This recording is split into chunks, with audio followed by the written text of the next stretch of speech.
তাই বেহুলার সঙ্গে যখন মাগো বিয়ে যখন হলো, খুব আনন্দিত হয়ে বিয়ে বাহির হলো। মধ্য রাস্তাতে গিয়ে মায়া নদী হলো, কত লোকজন ভেসে গেল বেহুলা দেখিল। সেই সব দেখে বেহুলা কাঁদিতে লাগিল, পার করে দাও আমারে, আমারে ছেড়ে দেবে, আমরা পার হয়ে গেলে মাগো আন্নার পূজা দিব। সেদিন থেকে মায়া নদী শুকাইয়া গেল, ঘর যাত্রী নিয়ে বেহুলা ফিরে বাড়ি এলো।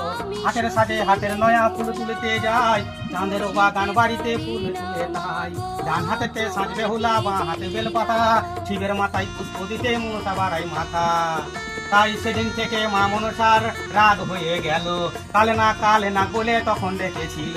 সন্ধে আমার কাল নাগিনী, সন্ধে আমার বাণী, আমায় পূজা দেব বলে দেয়নি তখনই। মায়ের গায়ে ময়লা লইয়া বাসরেতে দিল, শেখ মশাই হয়ে তার লক্ষিন্দরের পায়েতে বসিল।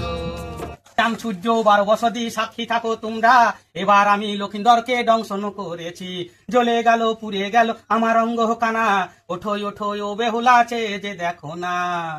তাড়াতাড়ি করে বেহুলা জ্বালাই পঞ্চবাতি, পঞ্চবাতির কাছে ছিল সুবর্ণর জাতি। সুবর্ণর যাত্রী ছুঁড়ে নেজুরু কাটিল, কলার ভেলা তৈরি করে বেহুলাকে দিল। সে রঙ্গ দিয়ে ভাসিতে লাগিল, ধুনামুনার ঘাটে গিয়ে থমেকে দাঁড়াইল। সৈন্য ধুবা মাসি শোনো কথা আমার একটি বাণী, এখন কাপড় দেন মাসিমা, কাশিব আজ সতী বেহুলা আজ আমি। তাই যাহার যেটা কাপড় ছিল তাদেরকে দিল, মহাদেবের কাপড়খানা মহাদেবকে দিল। শোনো মনসা শোনো কথা আমার একটি বাণী, তুমি যে আমার কন্যা, আমার কথা কখনো অমান্য করনি তুমি। বেহুলার প্রতি লক্ষিন্দরকে বাঁচিয়ে দাও তুমি। জোরেন জোরেন যত হার জুড়াইয়া গেল, সেই খেলাতে চাঁদ